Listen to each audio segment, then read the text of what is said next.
J'étais à l'âge de l'adolescence et j'avais commencé à parler à ma maman du fait que les poils sous les aisselles me gênaient beaucoup. Et elle pensait que ce n'était pas encore le temps de les enlever, que si ça me gênait, je pouvais juste les couper. Mais un jour, on devait sortir, aller chez mon oncle et j'ai décidé que je ne sortirais pas de la maison si je n'enlevais pas mes poils. Et en fait, elle s'est énervée, elle m'a juste donné la machine, elle m'a dit « Tiens, enlève-les ». Cette machine, elle fait vraiment, vraiment mal. Je me rappelle que j'étais en train d'enlever les poils. J'avais mal, je pleurais et tout ce dont j'avais envie ce jour-là était un soutien. Je voulais que quelqu'un soit près de moi, qui me dise vraiment, ok, tu vas avoir mal, mais il y a une façon. Peut-être tu peux faire ça, tu auras moins mal. Peut-être on aurait pu mettre un peu de glaçon avant pour ne pas que je sente dans cette partie-là. Donc, il y a plein de choses que j'aurais pu faire si quelqu'un qui utilise cette machine était avec moi.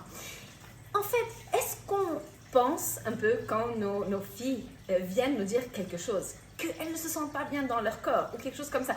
Est-ce qu'on pense à ce qu'elles ressentent? J'ai vu des filles marcher comme ça parce qu'elles sentent d'un coup que quand elles marchent, il y a quelque chose qui bouge dans leur corps. Et il y a quelque chose qu'on voit au-dessus des habits.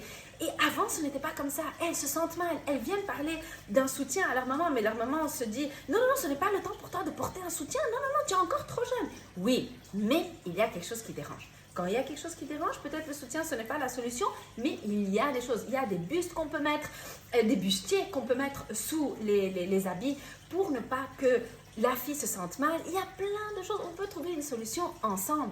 Déjà, les filles ont beaucoup de difficultés à accepter ce changement, à accepter leur corps. Elles voient leurs amis, elles voient les médias. Dans les médias, les choses que les filles font maintenant à 13 ans, nous, de notre temps, on ne les faisait même pas à 18 ans. Ce n'est pas le fait que nous, on décide si c'est le moment ou pas. C'est le fait qu'il y a quelque chose qui les gêne.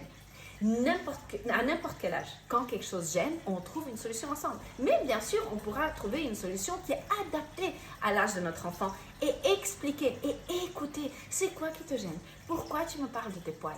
Pourquoi tu me parles de commencer à porter un soutien? Et c'est comme ça qu'on peut trouver une solution ensemble en étant sûr qu'on a écouté et qu'on a prêté attention à ce qu'elle ressentent.